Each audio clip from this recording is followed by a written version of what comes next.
Oh man, my closet door is all open, looking all ugly. 1 second.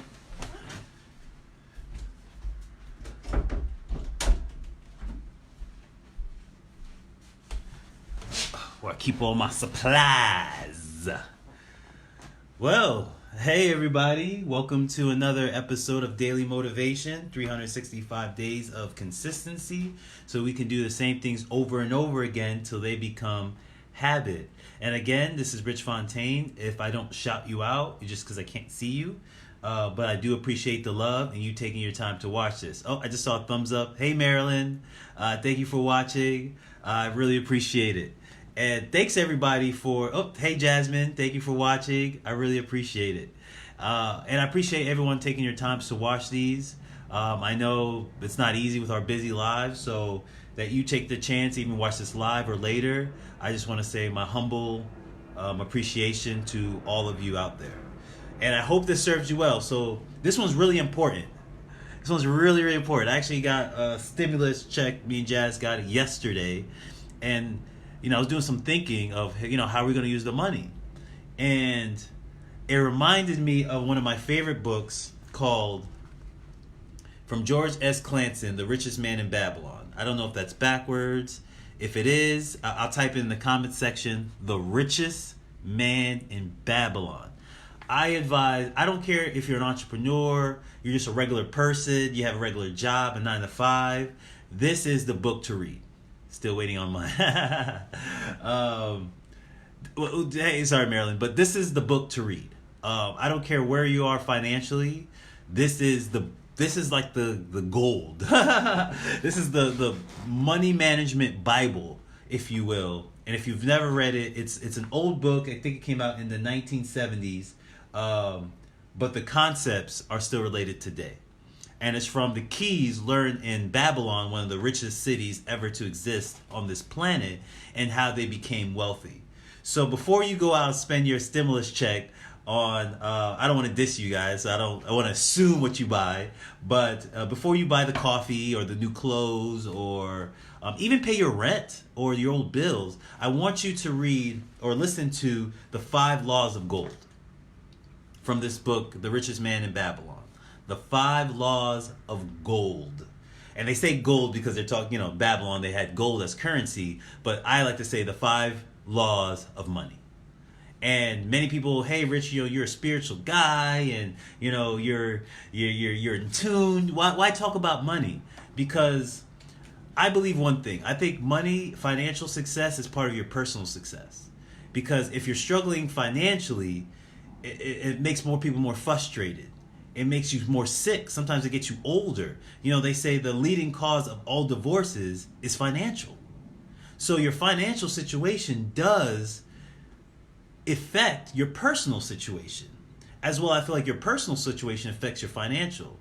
Because if you're rich and you have all this money, but you have a terrible personal life, that's not successful. And if you have a great personal life, you have tons of friends, great relationships, but you're struggling financially, I still feel that's unsuccessful. So I think they correlate. So I want to talk about money today because learning more about money made me more confident in my own life. So the 5 Laws of Gold, the 5 Laws of Money is number 1. Gold cometh gladly and increase. I'm going to switch the word gold to money so we could do it in current times. So money comes gladly and increasing quantity to any man or woman who will put by not less than 10% of his or her earnings to create an estate for his future and that of his family. That rule number 1 has changed my consciousness and has changed my life tremendously. Just rule number 1. It's basically saying 10%, take 10% of all you earn and put it away. Put it away in a savings account and don't look at it ever again. That's for your future. That's for your future investments. That's for your future portfolio. That's for your future stocks. That's for your future real estate. That's for your future passive income. That's for your future wealth. So if you could save 10%, many of us make, a lot of money every year, but then we have no money to show for it because we don't ever put 10% away. I remember I never put 10% away of my own money, and I'm always broke. I'm like, man, where's all my money going?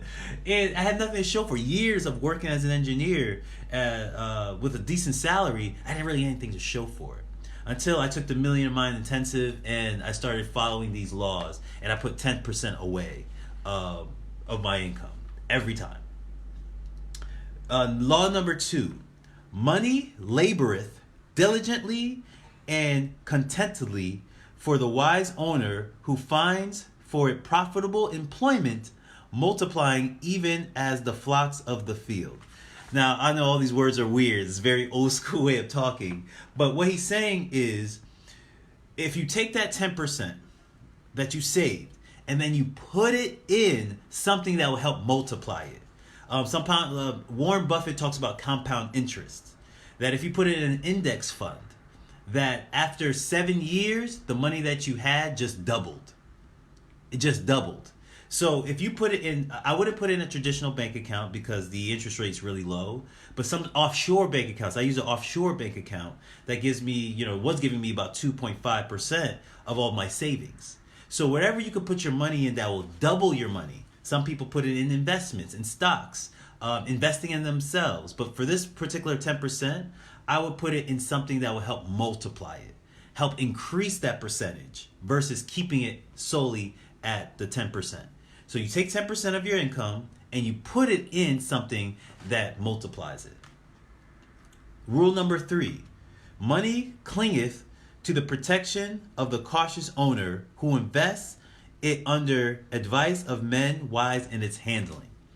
So what that means is if your cousin, your cousin Chulo, or your brother Jamal hits you up and says, hey man, I see you got some savings, and I see you've been multiplying those savings. Bro, I know this investment. I'm telling you, give me the money. I'll quadruple your money, bro. I'll quadruple your money. Listen, if he hasn't quadrupled his own money, don't give him your money. Meaning, if you're going to invest in anyone, any company, any person, any type of real estate, make sure it's in a place that's wise in the handling of it. So if you see you have a friend that has his own income and he's able to multiply it and do well with it, that's the person you want to invest with. Not anyone that's just talking. Just say, oh, I got an idea. Because I've done that and it bit me in the butt. 4, gold slippeth away from the man who invests in its business or purpose with which he is not familiar or which are not approved by those skilled in its keep. So if you don't really know about stocks, don't take that money that your hard-earned money that you saved and put it in some stock. I did that. I put my money in Bitcoin. I bought way too high, and I may be smart. We'll see in the future. But I bought way too high, and I didn't truly understand Bitcoin when I purchased it. But before I put any larger money into the Bitcoin, I started studying it. I started learning about it. Why? Because you should only put your money in places that you understand. Warren Buffett says he doesn't put his money in technology. Why? Because he just doesn't get it. It's not that it's not a good or bad investment. He just says, I don't understand it, so I'm not going to put my money in where I don't understand. And number 5, money flees the man who would force it to impossible earnings, or who followeth the alluring advice of tricksters and schemers, or who trusts it to his own inexperience and romantic desires in investment. Lastly, what that means is this, that you don't put your money in get-quick schemes. You don't listen to people says, yo, man, I could, like, you don't go to Las Vegas with your savings. You don't go to get-quick money schemes in order to increase your earnings. You put it in places that you know what you're doing, or the people you're working with know what they're doing. The reason I try to study real estate is because before I jump in, I want to know what I'm doing. And the people I take advice from, they have to be successful in what they're doing so I can take their advice. So those are the 5 rules of gold. So before you get your stimulus check and you pay your bills, take 10% of that and put it away. Take 10% of that and put it away. And have an account that you stack every month every week, whatever time you get paid, so you can watch that grow. And then put it in places that will multiply it. Not lose money, but multiply it. Like index funds, IRA accounts, things of that nature. Even sometimes you're employed 401ks, but I have a little thing about that, which I won't get into, but just in a place that will double. Lastly, don't listen to people that aren't good with their money to tell you what to do with your money. There's a lot of people say, hey man, you should do this with your, but you bought, bro, how much you got? Let me know what you doing first, how much you succeeded, then I'll listen to you.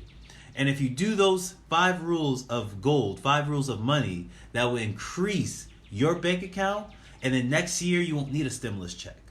The year after that, you won't need a stimulus check. The reason for this book is so you don't ever need a stimulus check. That you have your own earnings, your own savings, your own income that's producing massive money for you on the side, where you're not struggling in anywhere in your life. And that's the truest essence of this book, The Richest Man in Babylon. To keep you on track financially, so you don't need a government bailout. You don't need a stimulus check. You're your own stimulus check. And that's the point. That's why I want to learn about money, is because I don't want to ever have my hand out saying I need anything. I want to be the person that says I already have and I can provide.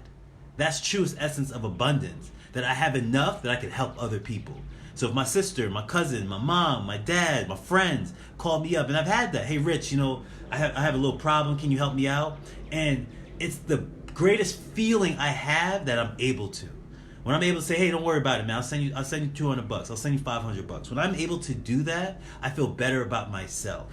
Because there was a time where I could barely even buy my niece a Christmas gift because I was struggling so bad.